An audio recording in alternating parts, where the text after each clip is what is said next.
Praise the Lord. കർത്താവിൻ്റെ അതിമഹത്വമുള്ള നാമത്തിന് നന്ദിയുള്ള ഹൃദയത്തോടെ സ്തോത്രം ചെയ്യുകയും നിങ്ങൾക്കെല്ലാവർക്കും യേശുക്രിസ്തുവിൻ്റെ പരിശുദ്ധ നാമത്തിൽ സ്നേഹവന്ദനങ്ങളെ പ്രാരംഭമായി അറിയിക്കുകയും ചെയ്യുന്നു. നമുക്കൊരുമിച്ച് ദൈവത്തിൻ്റെ മാറ്റമില്ലാത്ത വചനം ചിന്തിപ്പാൻ ഒരവസരം കൂടെ സ്വർഗസ്ഥനായ ദൈവം ദാനമായി നൽകുന്നതോർത്ത് നിങ്ങളോടൊപ്പം ഞാനും സന്തോഷിക്കുന്നു.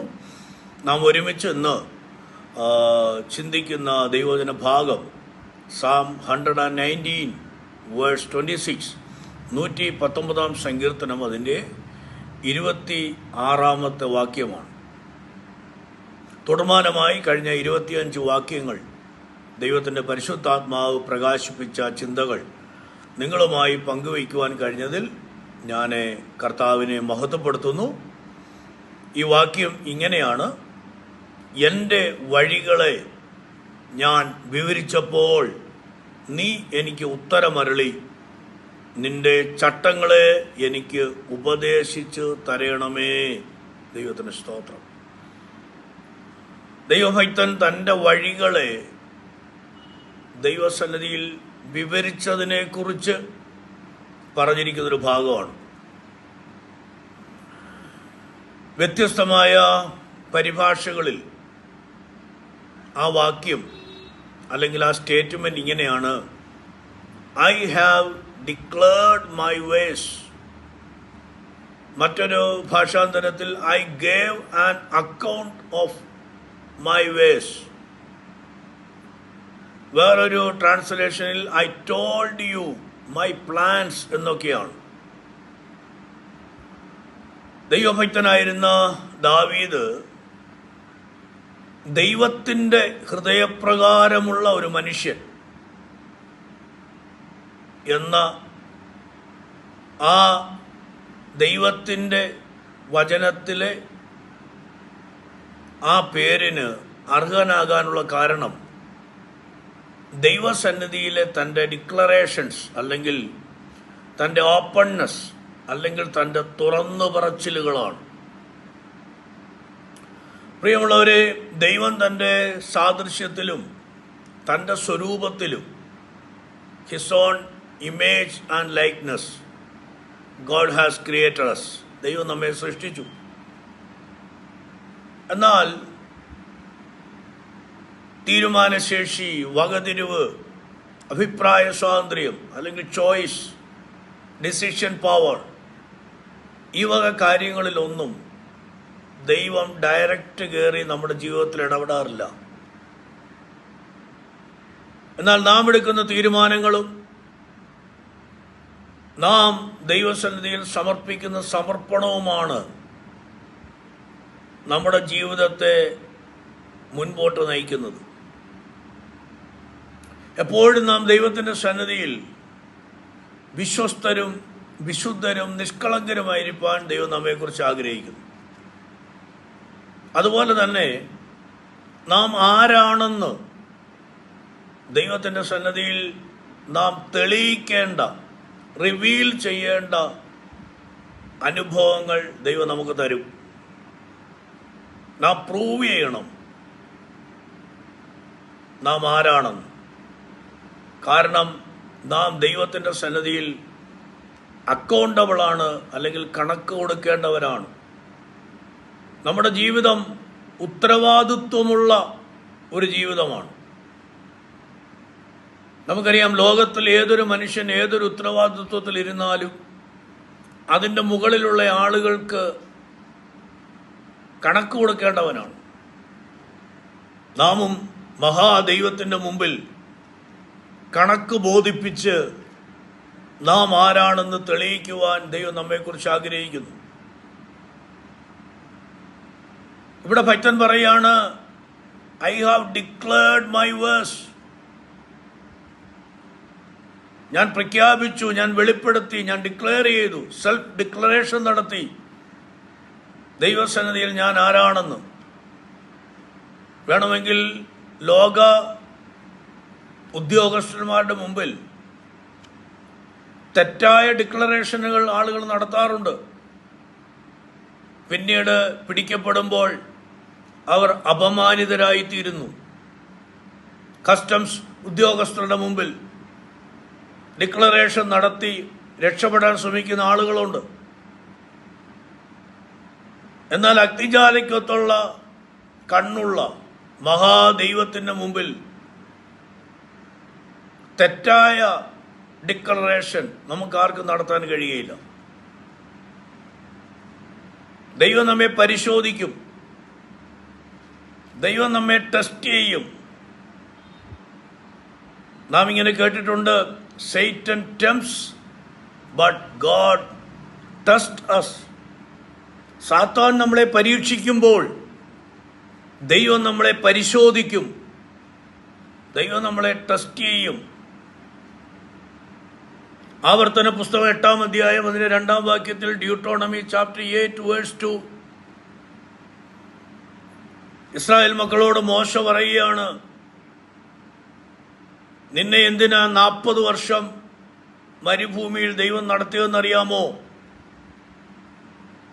നിന്റെ ഹൃദയത്തിലിരിക്കുന്നത് അറിവാനായി നിന്നെ ഈ 40 വർഷം മരുഭൂമി നടത്തി.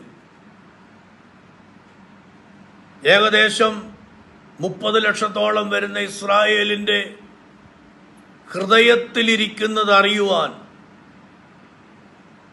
ദൈവം അവരെ പരീക്ഷിച്ച്, ദൈവം അവരെ പരിശോധിച്ച് 40 വർഷം മരുഭൂമിയിലൂടെ നടത്തുവാനിടയായി. ദൈവം നമ്മളെ ടെസ്റ്റ് ചെയ്യും, ദൈവം നമ്മെ അനലൈസ് ചെയ്യും, ദൈവം നമ്മളെ എക്സാമിൻ ചെയ്യും. നാം റിവീൽ ചെയ്യണം, നാം പ്രൂവ് ചെയ്യണം ദൈവസന്നിധിയിൽ നാം ആരാണെന്ന്.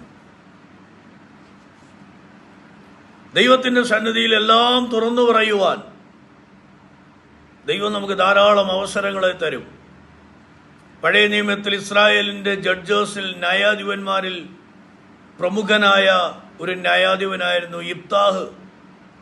Book of judges chapter 11 verse 11, 11-ാം അധ്യായം 11-ാം വാക്യത്തിൽ, ന്യായാധിപന്മാരുടെ പുസ്തകത്തിൽ ചെയ്തിട്ടില്ലാത്ത കുറ്റത്തിൻ്റെ ശിക്ഷ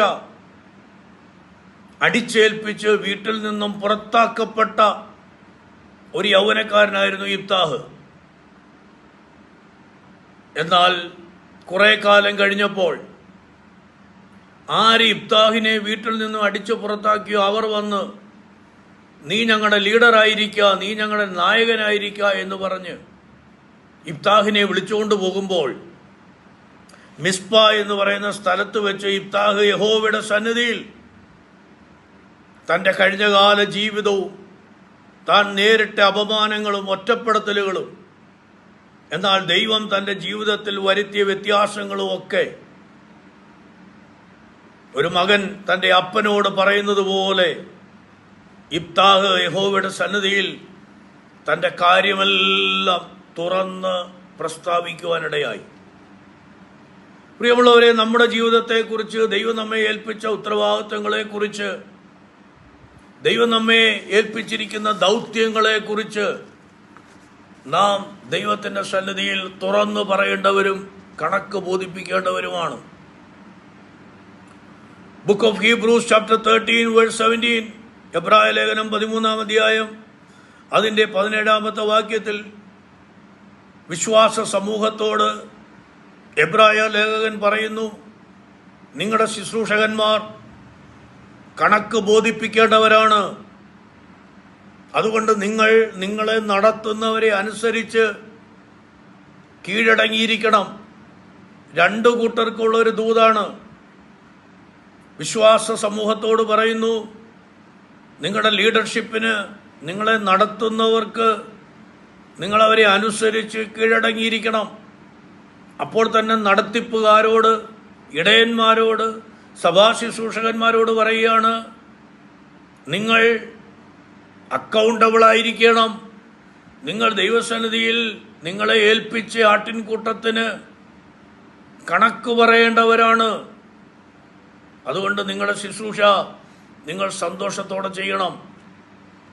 Matthew chapter 12 versus 36 and 37, Mathai സുവിശേഷം 12-ാം അധ്യായം 36-37 വാക്യങ്ങളിൽ യേശു കർത്താവ് പറഞ്ഞു, നാം പറയുന്ന, മനുഷ്യർ പറയുന്ന ഏത് നിസാര വാക്കിനും ന്യായവിധി ദിവസത്തിൽ നാം കണക്ക് ബോധിപ്പിക്കേണ്ടവരാണ്.